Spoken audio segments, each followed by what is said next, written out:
الحمد لله نحمده ونستعينه ونستغفره ونؤمن به ونتوكل عليه ونعوذ بالله من شرور أنفسنا ومن سيئات أعمالنا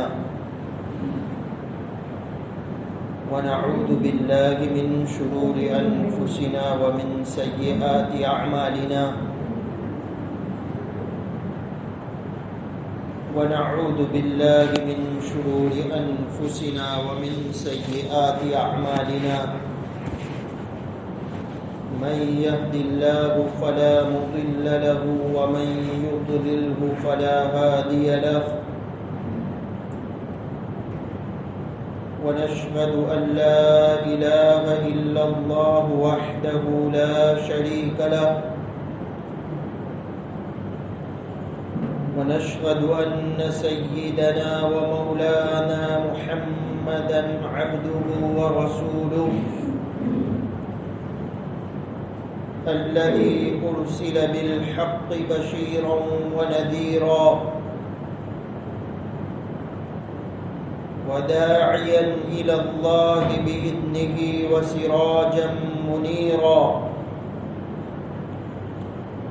أما بعد فأعوذ بالله من الشيطان الرجيم بسم الله الرحمن الرحيم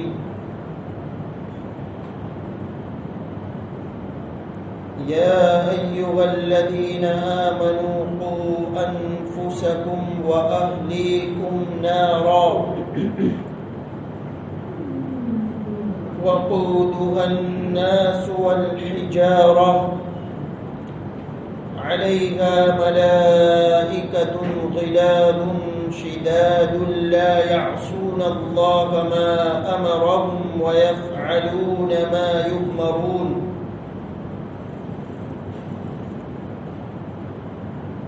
صدق اللہ العظیم۔ میرے قابل احترام ایمان والے بھائیوں،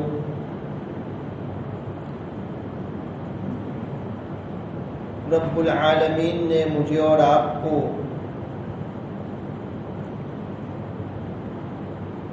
بہت قیمتی دولت سے نوازا ہے،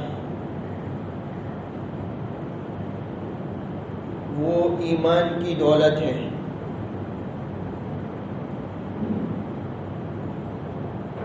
اللہ پاک اس کی قدر کرنے کی توفیق عطا فرمائے۔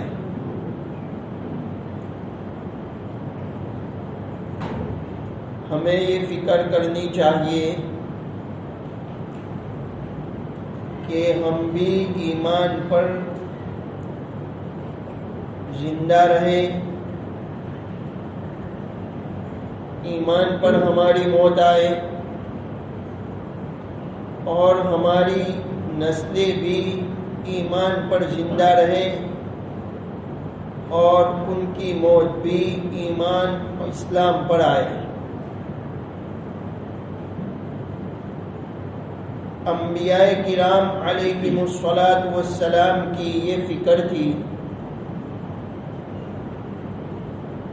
کہ جس طرح ہم ایمان پر ثابت قدم رہے ہیں،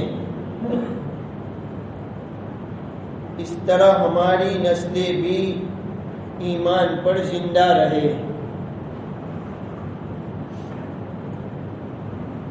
انبیاء کرام علیہم الصلاۃ والسلام کی یہ فکر تھی کہ جس طرح ہم ایمان پر ثابت قدم رہے ہیں، اس طرح ہماری نسلیں بھی ایمان پر زندہ رہے۔ سیدنا ابراہیم علی نبینا وعلیہ الصلاۃ والسلام اپنے گھر والوں کو اس جگہ چھوڑ کر جا رہے تھے جو آج مکہ معظمہ کہلاتی ہے۔ اس وقت انہوں نے رب العالمین سے یہ دعا کی تھی، رب اجعلنی مقیم الصلاة ومن ذریتی، اے میرے رب مجھ کو اور میری ذریت کو، میری اولاد کو نماز قائم کرنے والا بنا دیجیے۔ سیدنا ابراہیم علی نبینا وعلیہ الصلاۃ والسلام اور ان کے بیٹے اسماعیل علی نبینا وعلیہ الصلاۃ والسلام نے رب العالمین کے حکم سے بیت اللہ کی تعمیر کی، اور وہ اس عظیم کام سے فارغ ہوئے تو انہوں نے رب العالمین سے دعا کی، ربنا واجعلنا مسلمین لک ومن ذریتنا امة مسلمة لک، اے ہمارے رب ہمیں اپنا فرما بردار بنا دیجیے، ہمیں کامل فرما برداری کرنے والا بنا دیجیے، اور ہماری نسلوں میں، ہماری اولاد میں بھی ایک امت ایسی بنا دیجیے جو کامل فرما بردار ہو، کامل اطاعت کرنے والی ہو۔ سیدنا ابراہیم علی نبینا وعلیہ الصلاۃ والسلام نے اور سیدنا یعقوب علی نبینا وعلیہ الصلاۃ والسلام نے اپنے بیٹوں کو نصیحت کی، یا بنی ان اللہ اصطفى لکم الدین فلا تموتن الا وانتم مسلمون، اے میرے بیٹو اللہ نے تمہارے لیے دین کو منتخب کر لیا، لہذا تمہاری موت اسلام پر ہی آنی چاہیے، فلا تموتن الا وانتم مسلمون۔ یہ میں نے چند آیتیں پڑھی اور یہ سمجھانے کی کوشش کی کہ انبیاء کرام علیہم الصلاۃ والسلام کی یہ فکر تھی کہ جس طرح ہم ایمان پر ثابت قدم رہے ہیں، ہماری نسلیں بھی ایمان پر، اسلام پر زندہ رہے، اور وہ اس حال میں دنیا سے رخصت ہو کہ وہ صحیح معنی میں مسلمان ہو۔ قرآن شریف کی جو آیت میں نے تلاوت کی، رب العالمین ارشاد فرماتے ہیں، یا ایھا الذین آمنوا قوا انفسکم واہلیکم نارا، اے ایمان والو اپنے آپ کو اور اپنے گھر والوں کو جہنم کی آگ سے بچاؤ۔ اللہ نے ایمان والوں کو یہ حکم دیا کہ اپنے آپ کو بھی اور اپنے گھر والوں کو، بیوی بچوں کو جہنم سے بچاؤ، جہنم سے بچانے کی فکر کرو۔ وقودها الناس والحجارہ، اس آگ کے متعلق، جہنم کی آگ سے متعلق فرمایا کہ اس کو دہکانے کے لیے، اس کو بھڑکانے کے لیے لکڑی، گھاس پھوس، کوئلہ نہیں ہے جو جلدی بجھ جاتا ہے، بلکہ اس کا ایندھن انسان اور پتھر ہوں گے۔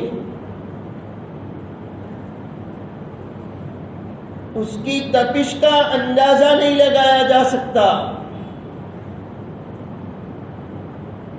دنیا کی جو آگ ہم دیکھ رہے ہیں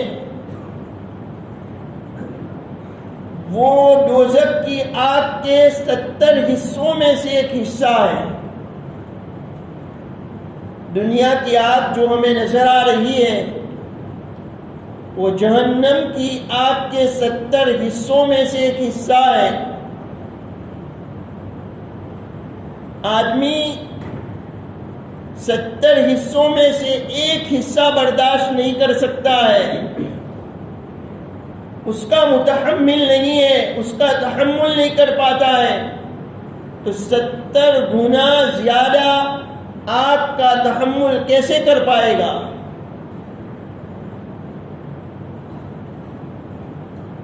ستر گنا آگ کو کیسے برداشت کر پائے گا؟ روایت ہے کہ جہنم کی آگ کو دہکایا گیا، بھڑکایا گیا، جہنم کی آگ بھڑکائی گئی تو جلتے جلتے وہ سرخ یعنی لال ہو گئی۔ 1000 سال تک جہنم کی آگ بھڑکائی گئی تو بھڑکتے بھڑکتے جلتے جلتے وہ سرخ یعنی لال ہو گئی۔ پھر 1000 سال تک اس کو دہکایا گیا، وہ بھڑکائی گئی تو جلتے جلتے سفید ہو گئی۔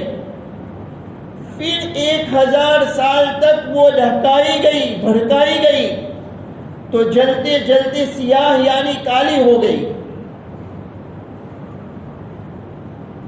اور اب سیاہ ہونے کی حالت میں وہ بھڑک رہی ہے۔ یہ روایت کا خلاصہ میں نے بیان کیا۔ اللہ جس آگ سے اپنے آپ کو اور اپنے گھر والوں کو بچانے کا حکم دے رہے ہیں، اس آگ کے بارے میں روایت ہے کہ اس کو 1000 سال تک بھڑکایا گیا، وہ آگ دہکائی گئی تو جلتے جلتے سرخ یعنی لال ہو گئی، پھر 1000 سال تک دہکائی گئی تو دہکتے دہکتے سفید ہو گئی، پھر 1000 سال تک دہکائی گئی تو جلتے جلتے سیاہ یعنی کالی ہو گئی۔ اب سیاہ ہونے کی حالت میں وہ دہک رہی ہے، بھڑک رہی ہے۔ اس آگ سے اپنے آپ کو اور اپنے اہل و عیال کو، بال بچوں کو، گھر والوں کو بچانے کا راستہ کیا ہے؟ بچانے کا طریقہ کیا ہے؟ کیسے ہم اس آگ سے بچیں اور اپنے گھر والوں کو بچائیں؟ تو اس آگ سے بچنے کا راستہ یہ ہے کہ اپنے ایمان کو ہم مضبوط کریں، اللہ کی ذات و صفات کے بارے میں، فرشتوں کے بارے میں، کتابوں کے بارے میں، رسولوں کے بارے میں، یوم آخرت کے بارے میں، تقدیر کے بارے میں، اسی طرح جو عقائد امت میں متواتر طور پر ثابت ہے، جیسے نبی اکرم صلی اللہ علیہ وسلم کا خاتم النبیین ہونا، آخری نبی ہونا، تمام انبیاء سے افضل ہونا، صحابہ کرام رضی اللہ عنہم اجمعین کا معیار حق ہونا، جن باتوں پر صحابہ نے اجماع اور اتفاق کر لیا اس کا حق اور واجب التعمیل ہونا، ان سب باتوں پر ہمیں یقین رکھنا ہے اور ہماری اولاد کو بھی واقف کرانا ہے۔ ہمیں فکر کرنی ہے کہ ہماری اولاد بھی واقف ہو جائے، اس کو جاننے والی ہو جائے، ماننے والی ہو جائے، یقین کرنے والی ہو جائے۔ اگر ہماری نسلیں اس سے واقف ہو جائے گی تو کوئی گمراہ کرنے والا انشاءاللہ ان کو گمراہ نہیں کر سکے گا۔ صحیح عقائد کے بغیر صرف اعمال کی بنیاد پر انسان جہنم کی آگ سے نہیں بچ سکتا۔ سب سے پہلے عقائد درست ہو اور اس کے ساتھ نیک اعمال ہو تو انسان جہنم کی آگ سے بچ جائے گا، اللہ اس کی حفاظت فرما لے گی۔ تو ہم ہمارے لیے اور ہماری نسلوں کے لیے، ہمارے بیوی بچوں کے لیے عقائد درست کرنے کی بھی فکر کرے اور اعمال صالحہ کی بھی فکر کرے۔ ہمارے گھر میں ہماری عورتیں نماز پڑھتی ہے یا نہیں پڑھتی ہے اس کی فکر کرے، بچوں کو جب 7 سال کے ہو جائے نماز کا حکم کرے، 10 سال کے ہو جائے نماز نہ پڑھنے پر تنبیہ کرے، گھر میں جو بے حیائی اور گندگی آ رہی ہے اس کو ختم کرنے کی فکر کرے۔ رب العالمین فرماتے ہیں علیہا ملائکۃ غلاظ شداد، اس جہنم پر ایسے فرشتے مقرر ہیں جو ترش روح اور طاقت والے ہیں۔ ایسا نہیں کہ انسان خوشامد کر کے اپنے آپ کو عذاب سے بچا لے، ایسا نہیں ہوگا کہ وہ فرشتے کسی پر ترس کھائے اور اللہ کی مرضی کے بغیر عذاب دینا چھوڑ دے۔ وہ فرشتے ایسے ہوں گے لا یعصون اللہ ما امرہم، وہ فرشتے اللہ کے حکم سے، جو اللہ کا حکم ہوگا، اللہ کے حکم سے وہ فرشتے سرے منہ نافرمانی نہیں کریں گے، تھوڑی بھی نافرمانی نہیں کریں گے۔ وَيَفْعَلُونَ مَا يُؤْمَرُونَ، وہی کریں گے جو ان کو حکم دیا جائے گا۔ جہنمی جب چیخیں گے چلائیں گے کہ کسی دن تو عذاب کو موقوف کر دیا جائے، روک دیا جائے، وہ فرشتے کہیں گے آج یہ کہہ رہے ہو۔ جب انبیاء کرام علیہم الصلاۃ والسلام سمجھاتے تھے تو ان کی بات سمجھ میں نہیں آ رہی تھی، لہذا تمہاری فریاد نہیں سنی جائے گی، چیختے رہو، کچھ ہونے والا نہیں ہے۔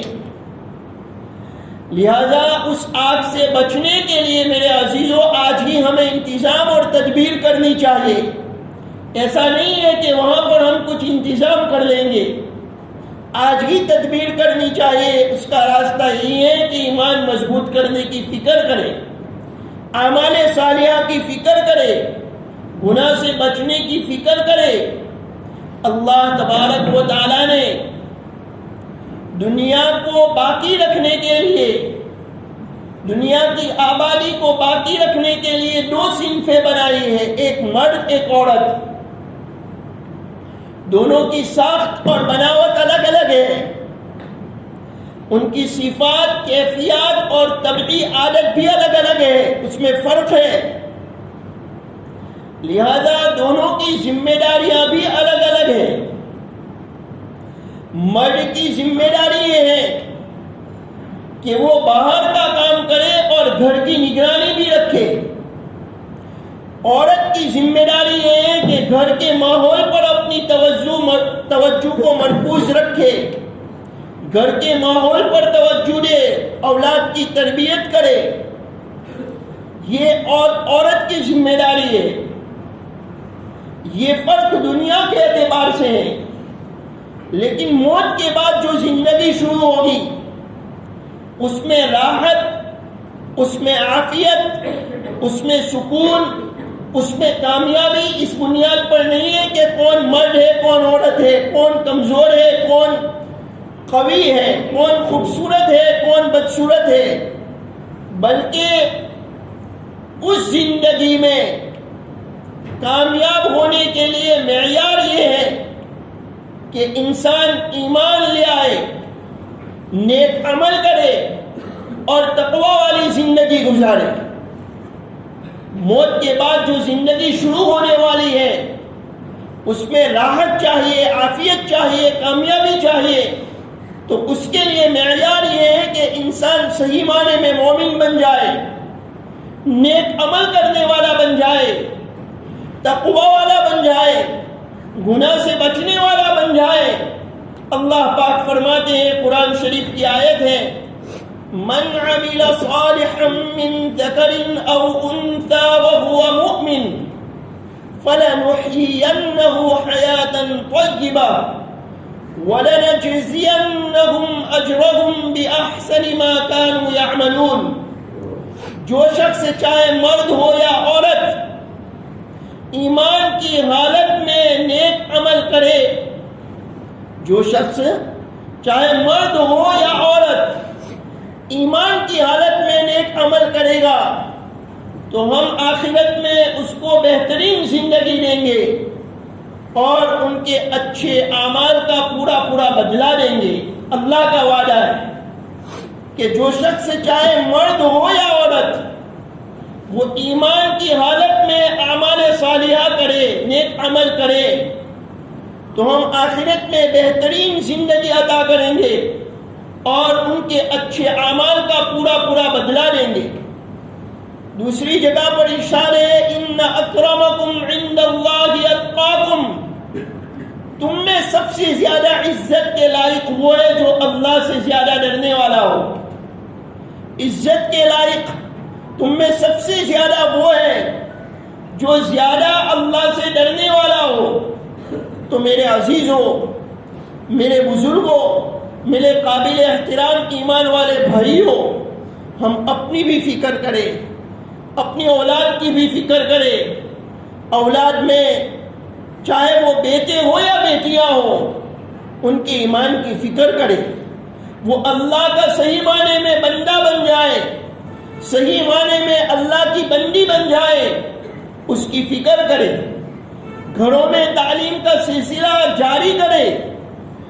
ہماری ماں بہنوں کو ماضی میں جو ایمان والی عورتیں گزری ہے، جنہوں نے ایمان کے ساتھ زندگی گزاری، جنہوں نے صحیح عقائد کے ساتھ زندگی گزاری، جنہوں نے تکلیفیں برداشت کر لی، حالات برداشت کر لیے، آنے والی مصیبتوں کو برداشت کر لیا، لیکن ایمان کو نہیں چھوڑا، صحیح عقائد کو نہیں چھوڑا، جنہوں نے دنیا پر آخرت کو ترجیح دی، اللہ کو راضی کرنے کے لیے دنیا کے عیش کو قربان کر دیا، دنیا کے عیش و عشرت کو چھوڑ دیا، سب کچھ گوارا کر لیا، لیکن اللہ کو ناراض نہیں کیا۔ ان عورتوں کا تذکرہ ہماری عورتوں کے سامنے ہم کریں، ہماری ماں بہنوں کو بتلائیں، ہماری بیٹیوں کو بتلائیں اور ان کے ذہن نشین کریں کہ ہمارے لیے یہ عورتیں نمونہ اور آئیڈیل ہے۔ مسلمان لڑکیوں کے لیے، مسلمان بیٹیوں کے لیے، مسلمان ماں بہنوں کے لیے، مسلمان کی بچیوں کے لیے گندی ناچنے والی اور ننگی پھرنے والی عورتیں آئیڈیل اور نمونہ نہیں ہیں۔ مسلمان بچیوں کے لیے نمونہ ہے تو ازواج مطہرات ہے، بنات طیبات ہے، حضرت مریم رضی اللہ عنہا ہے، حضرت آسیہ رضی اللہ عنہا ہے، جنہوں نے پاکیزہ زندگی گزاری، تقوی کے ساتھ زندگی گزاری، فرما برداری والی زندگی گزاری، عفت کے ساتھ زندگی گزاری، پاک دامنی کے ساتھ زندگی گزاری، شریعت مطہرہ پر عمل کرتے ہوئے زندگی گزاری۔ رب العالمین کا ارشاد ہے، قرآن شریف کی آیت ہے، وَضَرَبَ اللَّهُ مَثَلًا لِلَّذِينَ آمَنُوا امْرَأَةَ فِرْعَوْنَ، اللہ نے ایمان والوں کے لیے فرعون کی بیوی کی حالت بیان کی۔ وَضَرَبَ اللَّهُ مَثَلًا لِلَّذِينَ آمَنُوا امْرَأَةَ فِرْعَوْنَ، اللہ نے، رب العالمین نے ایمان والوں کے لیے فرعون کی بیوی کی حالت بیان کی۔ یہ حالت اس واقعے میں، اس کی زندگی میں، اس کی استقامت میں ہمارے لیے درس ہے، عبرت ہے۔ اس نے اللہ سے درخواست کی تھی، رب ابن لی عندک بیتا فی الجنہ، اے میرے رب جنت میں میرے لیے محل تعمیر کر دیجئے، گھر تعمیر کر دیجئے۔ اس کا پس منظر اور بیک گراؤنڈ یہ ہے کہ فرعون کو جب معلوم ہوا کہ آسیہ ایمان لے آئی ہے تو اس نے ایمان سے پھیرنے کی کوشش کی، ایمان سے ہٹانے کی کوشش کی۔ جب وہ ایمان پر ثابت قدم رہی، ایمان پر قائم رہی، تو اس نے حکم دیا کہ اس کے بدن میں میخیں اور کیلیں ٹھوکی جائے، کھیلیاں ٹھوکی جائے۔ یہ بات ایسی ظلم والی بات تھی جس کے تصور سے اور دھیان کرنے سے انسان کے رونگٹے کھڑے ہو جاتے۔ جب یہ تکلیف آئی اس کو ان حالات سے گزرنا پڑا، تو آسیہ اللہ رب العالمین کی طرف متوجہ ہوئی. اس نے دعا کی کہ اللہ، آپ پر ایمان لانے کی وجہ سے یہ دنیا کا عیش چھوٹ رہا ہے، لیکن مجھے اس کی کوئی پرواہ نہیں ہے. آپ مجھے جنت میں اعلیٰ درجے کا محل عطا کر دیجیے. وَنَجِّنِي مِن فِرْعَوْنَ وَعَمَلِهِ، فرعون اور اس کے عمل سے مجھے نجات عطا کر دیجیے. اللہ رب العالمین نے اس کے کردار کو اتنا پسند کیا کہ رہتی دنیا تک اس کے نام کو روشن کر دیا، اور آخرت میں جو اس کو مقام ملے گا وہ الگ ہوگا. اللہ کو اس کا کردار اتنا پسند آیا کہ رہتی دنیا تک اللہ نے اس کے نام کو روشن کر دیا، اور آخرت میں بھی اللہ اس کو کامیاب فرمائے گا. ہماری لڑکیوں کے لیے یہ عورتیں آئیڈیل اور نمونہ ہیں جنہوں نے اپنی نسوانیت کی بھی حفاظت کی اور اپنی انسانیت کی بھی حفاظت کی، جنہوں نے اپنی عزت کی حفاظت کی، جنہوں نے اسلام کو کسی حال میں نہیں چھوڑا. ایسی ماؤں کی گود میں جو بچے پلتے ہیں وہ اللہ کے ولی بنتے ہیں، وہ اللہ کے نیک بندے بنتے ہیں، وہ اللہ کے دین کے مخلص خادم بنتے ہیں، وہ اللہ رب العالمین کے فرما بردار بندے بنتے ہیں.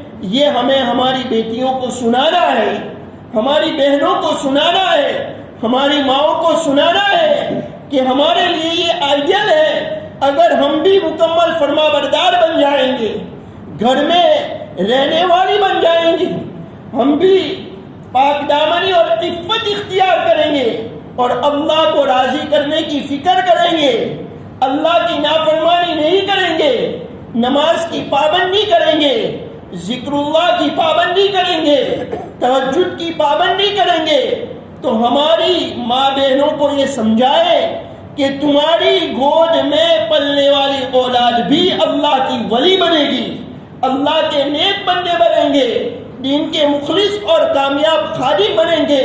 میرے عزیزوں بزرگوں، میں نے یہ ابتدا میں عرض کیا کہ اللہ نے مجھے اور آپ کو ایک بہت بڑی دولت سے نوازا ہے، وہ ایمان کی دولت ہے. ہمیں یہ فکر کرنی چاہیے کہ ہر حال میں، غریبی میں یا امیری میں ہو، ہم غریب ہو یا امیر ہو، ہم خوشی میں ہو یا غمی میں ہو، ہم بیماری میں ہو یا تندرستی میں ہو، ہم جوان ہو یا برے ہو، ہر حالت میں ہم ایمان اسلام پر ثابت قدم رہے، اور جب بھی دنیا سے رخصت ہونے کا وقت آئے تو ہماری موت ایمان اور اسلام پر آئے، سنت اور ہدایت پر آئے، اس حالت میں آئے کہ اللہ راضی ہو، کسی بندے یا بندی کا واجب الادا حق باقی نہ ہو. یہ ہماری فکر ہو، یہ ہماری قرن ہو، یہ ہماری طلب ہو، یہ ہماری طرف ہو. اللہ فرماتے ہیں یا ایھا الذین آمنوا اتقوا اللہ حق تقاتہ ولا تموتن الا وانتم مسلمون. اے ایمان والو، اللہ سے ڈرو جیسا کہ اس سے ڈرنے کا حق ہے، اور اسلام کے علاوہ کسی حالت میں جان مت دینا، صرف اور صرف اسلام پر جان دینا. اسلام پر ہی تمہاری موت آنی چاہیے، حالت اسلام میں ہی تمہاری موت آنی چاہیے. یہ اللہ کا حکم ہے. مفسرین نے وضاحت کی ہے کہ جو انسان تقوی کے ساتھ فرما بردار بن کر زندگی گزارے گا، شکر کے ساتھ زندگی گزارے گا، گناہ سے بچتے ہوئے زندگی گزارے گا، اللہ اس کو موت بھی اچھی عطا فرمائیں گے، ایمان پر عطا فرمائیں گے، اسلام پر عطا فرمائیں گے، سنت اور ہدایت پر عطا فرمائیں گے. لہذا میرے عزیزوں، ہم اپنی بھی فکر کریں، اپنی نسلوں کی بھی فکر کریں، اپنی بیٹیوں کی بھی فکر کریں کہ اللہ ہمیں اور ہماری نسلوں کو ارتداد سے بچا لے، مرتد ہونے سے بچا لے، ایمان چھوڑنے سے بچا لے، دین سے بے دین ہونے سے، دین سے پھر جانے سے. اللہ ہمارے بیٹوں کی، بیٹیوں کی، ہماری نسلوں کی حفاظت کر لے. میرے عزیزوں، یہ افسوسناک بات ہے، اس وقت کا عالم یہ ہے کہ ہم ہماری اولاد کے لیے سب کچھ فکر کرتے ہیں، ساری فکریں کرتے ہیں، اس کے گھر کی فکر کرتے ہیں، اس کے کھانے کی فکر کرتے ہیں، اس کے پینے کی فکر کرتے ہیں، اس کے لباس کی فکر کرتے ہیں، اس کے ایجوکیشن کی فکر کرتے ہیں، اس کی سواری کی فکر کرتے ہیں. منع نہیں ہے، اگر حلال طریقے سے یہ فکریں ہو، صحیح نیت کے ساتھ یہ فکریں ہو تو منع نہیں ہے. لیکن سب سے زیادہ جو فکر کرنی چاہیے وہ یہ ہے کہ میری اولاد جہنم سے بچ جائے، جہنم کا ایندھن نہ بنے، ایمان کی حالت میں دنیا سے جائے، کفر کی حالت میں نہ مرے، مرتد ہونے کی حالت میں نہ مرے، مشرک ہونے کی حالت میں نہ مرے، زندیق ہونے کی حالت میں نہ مرے، ملحد ہونے کی حالت میں نہ مرے. یہ سب سے زیادہ فکر کرنی چاہیے. اگر ایک باپ نے باپ ہونے کی حیثیت سے، ایک ماں نے ماں ہونے کی حیثیت سے اپنی اولاد کو کے بارے میں یہ فکر نہیں کی، دینی تعلیم سے اس کو دور رکھا، صحیح عقائد سے واقف کرانے کی فکر نہیں کی، تو یہ ماں باپ نے اپنی اولاد پر بڑا ظلم کیا ہے. یہ ماں باپ نے اپنی اولاد پر بڑا ظلم کیا ہے. پہلا پارہ، پہلے پارے کی آیت ہے، ام کنتم شہداء اذ حضر یعقوب الموت. حضرت یعقوب علیہ نبینا وعلیہ الصلوۃ والسلام کی موت کا جب وقت آیا تو انہوں نے اپنے بیٹوں سے کیا کہا؟ ما تعبدون من بعدی، میرے بعد کس کی عبادت کرو گے؟ اپنے بیٹوں کو، وقت کے پیغمبر، اللہ کے نبی، دنیا سے رخصت ہونے کا وقت قریب ہے، اس وقت بیٹوں کے بارے میں جو ان کو فکر ہے، اس آیت میں ہمارے لیے اور قیامت تک آنے والے انسانوں کے لیے عبرت ہے کہ سب سے زیادہ فکر اگر اولاد کی ہونی چاہیے تو یہ ہونی چاہیے کہ وہ موحد بن کر رہے، وہ مومن بن کر رہے، وہ مسلم بن کر رہے اور مسلم بن کر دنیا سے رخصت ہو. اللہ صحیح معنی میں یہ فکریں ہمیں نصیب فرمائے، ہمیں اور ہماری نسلوں کو ایمان اور سنت پر زندہ رکھیں. جب بھی اخیری وقت آئے ایمان اور سنت پر موت عطا فرمائے. ارتداد سے، گمراہی سے، زندیق پنے سے اور ملحد بننے سے اللہ ہماری بیٹوں کی، ہماری بیٹیوں کی حفاظت فرمائے اور اللہ دنیا اور آخرت میں ہمیں کامیاب فرمائے. وآخر دعوانا ان الحمد للہ رب العالمین. مقامی حضرات اپنی مستورات کو عبداللطیف بھائی برگزرا کے گھر پہنچائے، انشاءاللہ بڑا فائدہ ہوگا. اور مستورات کی جماعت بھی ہے تو تمام ساتھی ضرور پہنچائے. اور دوسرا اعلان یہ ہے کہ آج ہمارا